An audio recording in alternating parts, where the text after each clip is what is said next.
Baby, this year Kasama pala yung is just lalagyan. gonna be you and me. Hang by the fire. Gumagalaw kami sa gitna. Isn't this how it's supposed to Good morning. be? Making Hi, our Merry Christmas Christmas. memories. Oh, and I've been longing to hold you close. Na Forget ibang-iba na pala yung Pasko as an adult. Isn't this how it's supposed to be? Making our Christmas memories. Sino tong cute na to? Why is this cute dude? So pretty! Good morning! Gulo-gulo pa ng buhok ko. We are out on our morning walk with Sandy. Yan, dinitrain siya ni June kasi nanghihila siya. So, sana matuto siya na hindi siya nanghihila. Kasi ang lakas niya manghila. Like, hindi ko siya kayang i-walk kapag, nasa hila era niya siya.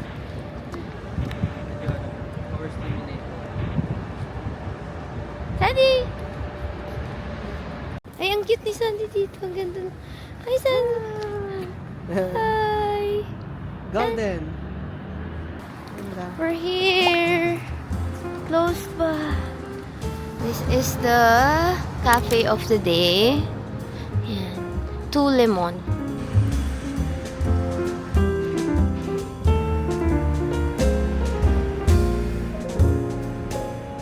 Sandy!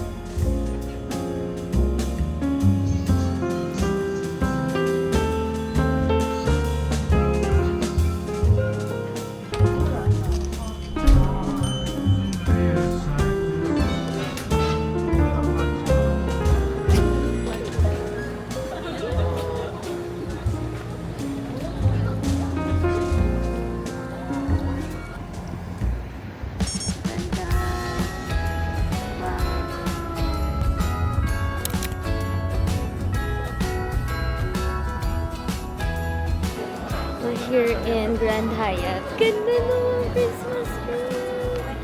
Wow! Okay, we're going to the skating rink, the famous one. I've never been. It's my first time. Gonna go down to the GF floor. So this is the price. Gulat na gulat kami. It's kind of expensive, 58,000, but it includes the skate rental na. But if you're a guest, mas discounted siya. By the way guys, required magkaroon ng gloves na like this. Nirequire niya kami bumili kasi kapag wala, hindi daw pwede. So ito yun. Meron akong ganito right now, pero hindi niya pinayagan kasi. Let's go! Actually guys, if you wanna try mga gantong skating, may mas mura sa City Hall, sa may Myeongdong area. Mas mura. I think I remember when we tried that, mga 4,001 lahat na. Ganda! Wow, grabe, ang ganda!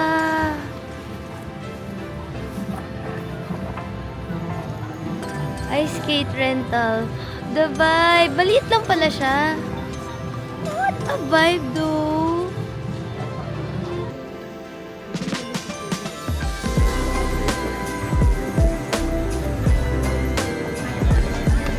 Mabagal lang kami. At least gumagalaw kami sa gitna!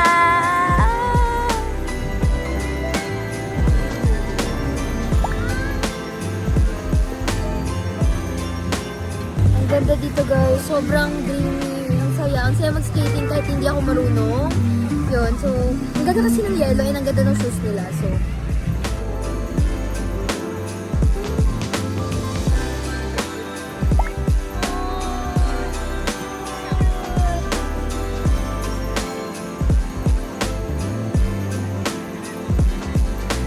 ganda guys, sobrang dreamy.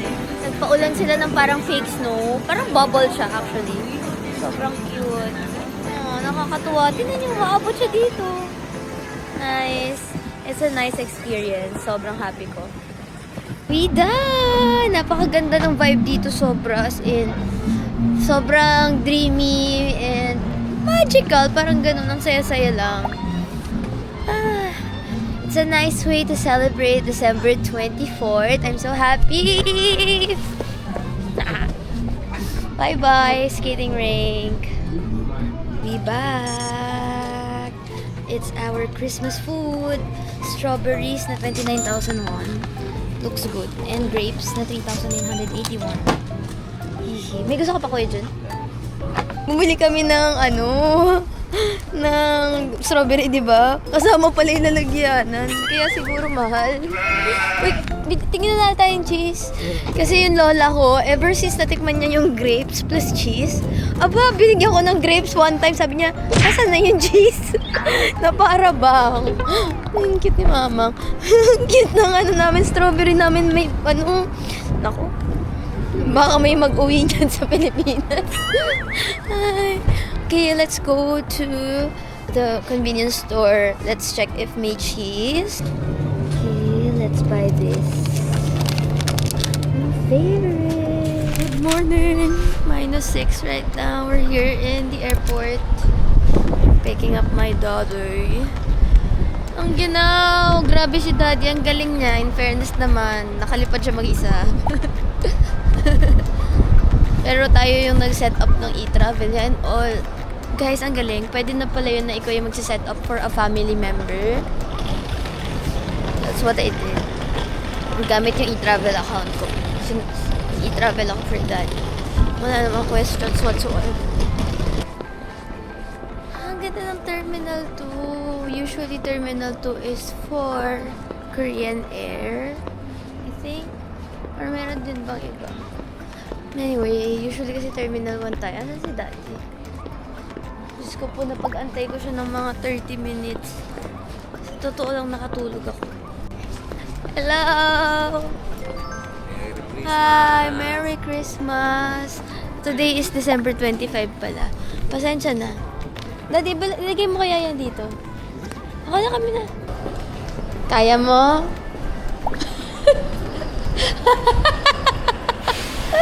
Sobrang ginaw! Nanginginig na siya. Huwag mo na isara, isuot mo muna. Huwag mong isara, isuot mo muna. Kung ako nanginginig, naka-puffer jacket eh. Nanginginig na si Daddy. Busy layering up. It's so cold, as in super cold. Pag nagsabi si Jun na malamig, ibig sabihin malamig talaga. Kasi hindi siya giniginaw. At alam nyo guys na naka-shorts lang siya kahit winter. Pero this time, sabi niya malamig daw. So, gotta bundle up like this. Meron akong nalimutan na gagawin pero hindi ko maalala. Kaya nakatingin ako dito sa aking magulong cabinet. Pero, may gagawin ako eh. Okay, nalimutan ko. Ayoko na.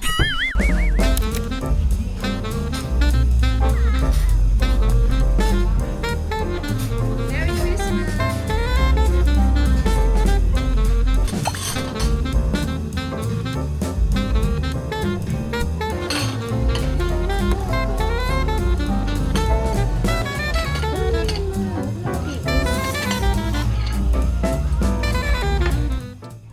Christmas! Today is December 25. Kanina I was in Apgujeong. I went there for work. So, bumili ako ng Ben's. I bought Benson ice cream. One of my favorite ice cream brands. Sobrang sarap. So, gusto kong patikim sa mga peoples. Benson. Si Ben and Jerry naman sa Amerika yung ano. Never heard tong ice cream na to. Alam ko lang Ben and Jerry. Ben and Jerry. May ganun ba? Kasi it's only in the US. Ben and Jerry? Oo, Ben and Jerry. Pero natakman mo na yung di ba? Baskin Robbins dito. Of course. Yung nandito. Nice. Ito is my gift for June this Christmas. Mas malaking ice cream kesa sa mga ibang tao. Alam mo naman. Yes. So, sa kanya tong big size. Kasi alam kong gusto niya to. Good morning! Today is the day after Christmas. So, December 26 na po. Ang dami kong hindi nagawa sa listahan ko this time. Unlike nung autumn, parang ang dami kong na-check na mga spots. Ang dami kong gustong i-share sa inyo na places, mga Christmas cafes, Christmas spots here in Seoul. But I wasn't able to do that. You know, one big realization talaga for this Christmas. First time ko talaga siya ever sobrang na-feel na ibang-iba na pala yung Pasko as an adult. Or ako lang ba yun? Kasi feeling ko naman yung feed ko, yung social media ko, parang marami pa rin namang same yung routine. Especially yung mga friends ko, nakita ko na talagang meron get-together with families, marami pa rin exchange gifts, there's a lot of people who buy Christmas gifts as well. Sobrang dami pa rin, pero for some reason, sa part ko guys, sobrang iba nung Pasko ko now. Iba yung feels. Like, mas ramdam ko yung pagiging adulting ko. I think this whole year, I feel like my responsibilities, mas naging heavy talaga siya.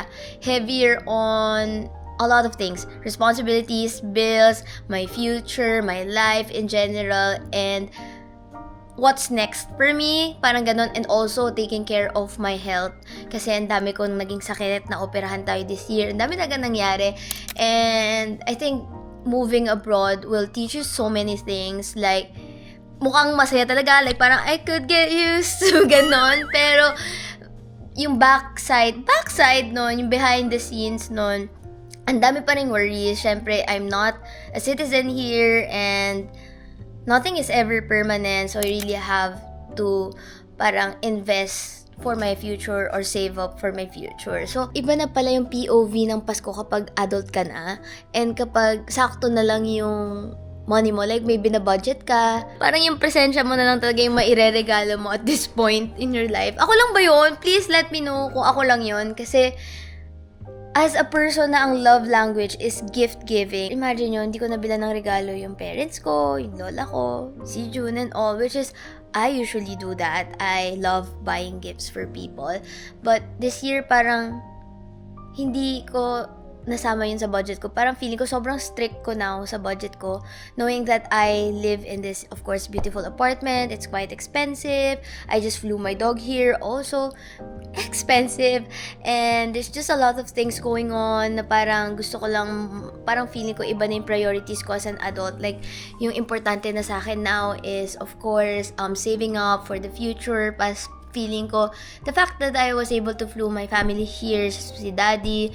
And, ayun, speaking of, parang feeling ko yung regalo ko na lang sa kanila is yung experience here in Korea. Like, nag-book ako ng Airbnb ngayon and ng hotel na maganda sa Pyeongchang, which is a nice place in Korea. Kapag winter, sikat siya kasi doon talaga nagsusnow. Madalas, maraming magagandang places doon na gusto ko silang dalhin. So, parang feeling ko, hindi ko na naisip yung regalo. More on parang experience na lang as a family, ganon. So, as much as I wanna share more Christmas contents with you guys, parang hindi ko talaga siya nabuelo. Kasi, yun, isa pang realization ko is parang as an adult, no, hindi na pala hindi hihinto yung trabaho.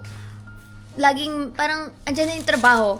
Kahit 24 may trabaho, 25 lang talaga yung parang walang pasok, ganyan, holiday. Dito sa Korea kasi 25 lang yung holiday, guys. Tapos, wala, normal na agad. Unlike when I was a teenager, high school, college, talagang wala nang pasok ng December 20, Christmas parties na yan.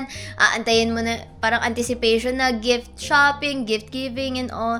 And when I was in the Philippines, kaya kabig na kabig ko yung oras ko kasi parang I'm a freelance content creator, so I get to decide na parang, okay, sa managers ko and all, sasabihin ko na, December 21, ayoko na mag-work, cut off na tayo sa brand, sana may Christmas break, na parang hindi na siya ganun. Parang hindi ko na siya makontrol. Anyway, sabi ko nga sa inyo, we are going. Nauna na sila mommy kasi binook ko sila ng bus papuntang Pyeongchang.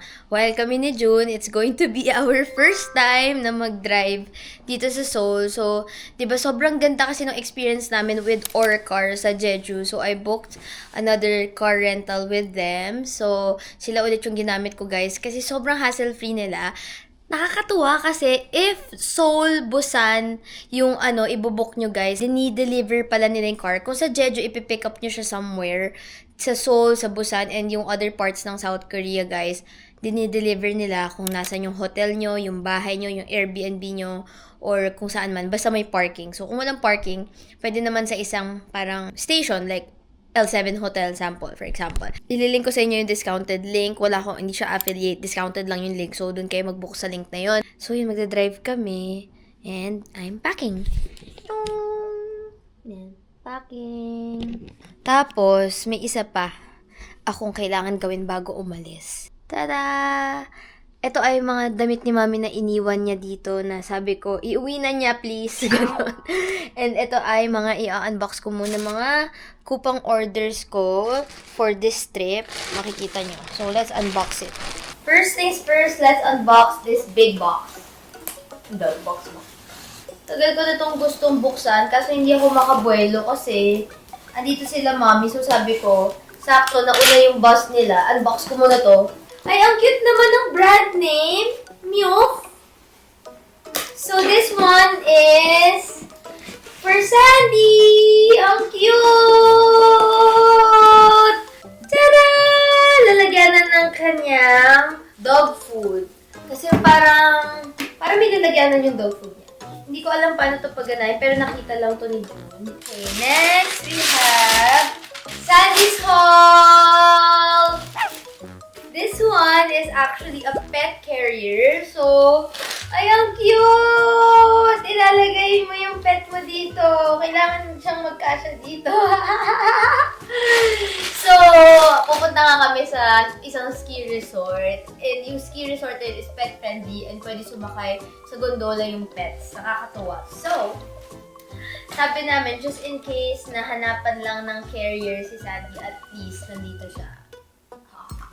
Pero if not, feeling ko magagamit natin to sa some other places. Like, kasi sa subway, pwede sana si Sandy, basta may carrier lang. Next item, poop bag. What's this? Another one for Sandy! Ang cute!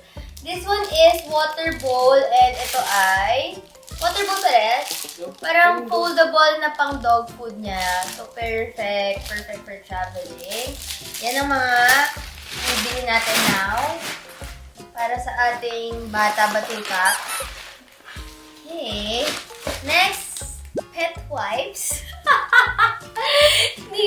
Di na-inform yung vlog. Pet ano pala to? Pet haul. Ayan, no? Pet wipes, diba? Pet wipes for Sandy. What's this? Okay, this one feeling ko heat pack. Bumili kami ng mga heat pack. Kasi, for sure, malamig sa Pyeongchang. So, grabe, alam mo guys, nanginginig si Daddy. Sobrang nanginginig talaga siya. Naaawa na nga ako eh. Nanginginig siya ganun. Nagulat siya sa lamig. Ay, yabang pa niya nung una na parang dadalhin niya daw ba lahat ng jacket.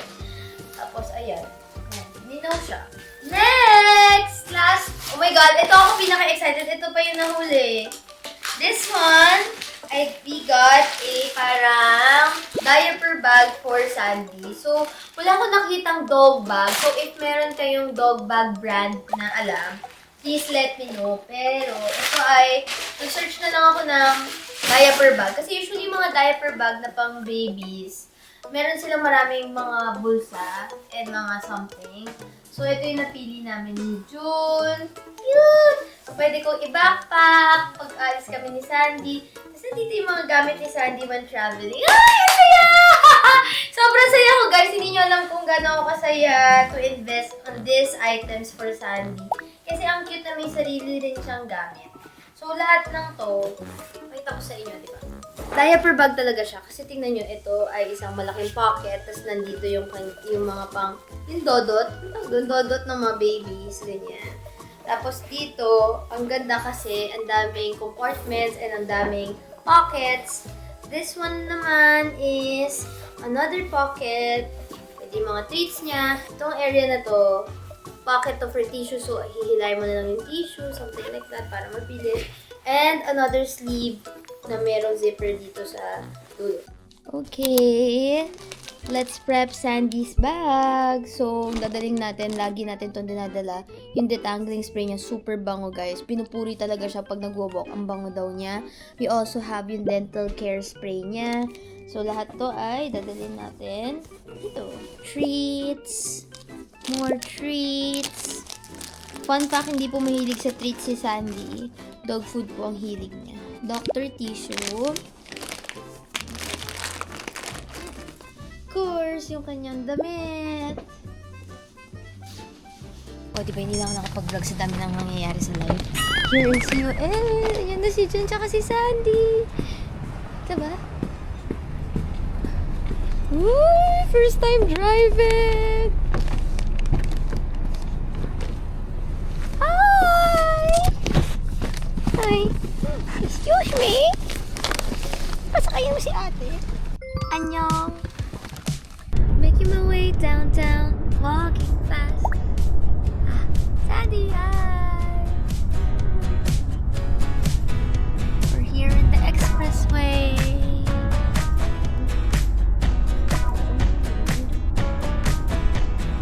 Still have 156 kilometers left.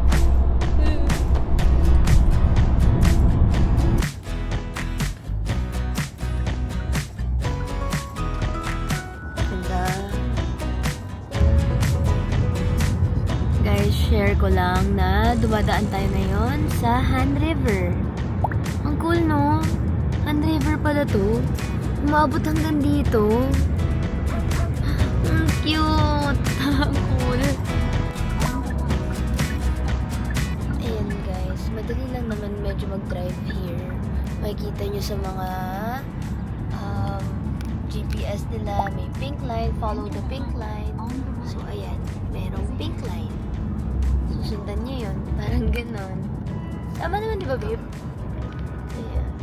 Grabe, kinakabadong-kabado ako. Pero parang si Junjun na lang siya kasi malapit na niyang masagad ang speed limit. Kung ang speed limit ay 100, mga 99 na po siya. Pero kanina speed limit niya 50. Naka 50 lang. Ano tayo? Alis na tayo ng expressway? Okay. Eh si Dex naman. Ayan o, tingnan niyo. May mga yung GPS nila may mga... blue. May blue na line. So may sundan mo lang din yung blue lane dito. Parang ganun. Ganun sila. Ganun pala tumingin. That's how you navigate or parang basahin yung maps nila. Parang ganun. Nice. Yung sa Sandy. Very fun. Oh, anyway guys, plan ko mag-sleep saglit. Good night. Oh, we're here! Kala mo siya yung nag-drive. Sumakit yung pa ako, tapos CR na ako, guys. Minus 10 degrees right now. No, aray. Nampas niya ako. Tama ba yun, Sando? Yay! Aray, Sandy, no! Wait lang. Wala, yan pa lang snowball. Yellow lang. Vince! Sana malab ka nung may-ari. Diyos ko po, Rodi. Huwag kang umihi sa tapat nila doon ka. Ang cute ng mga punong to, babe.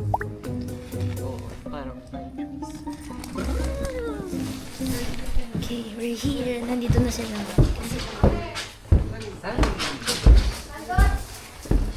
Sa baba pa.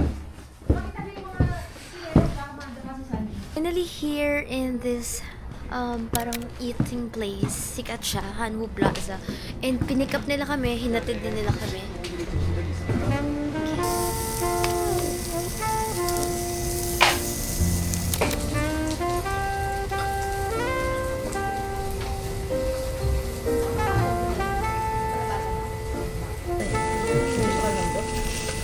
Tareso yan. Iba-iba. Yun lang.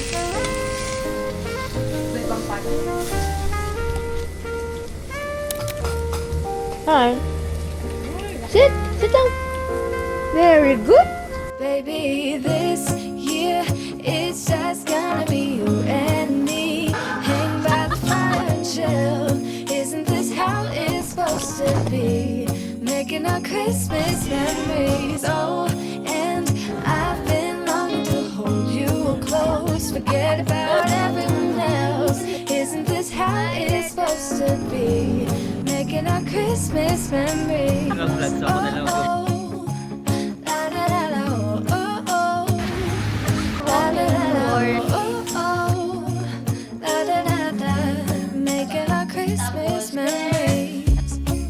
I've been wrapping presents for you. I've been hanging marbles in the tree, and I've lit my house with Christmas should come back home to me. And when we wake up in the morning, I'm gonna play those carols that you love. We'll be singing all the melodies until the sun comes up. These are the good times with you. Baby, this year it's just gonna be you and me. Hang by the fire and chill. Isn't this how it's supposed to be? Making our Christmas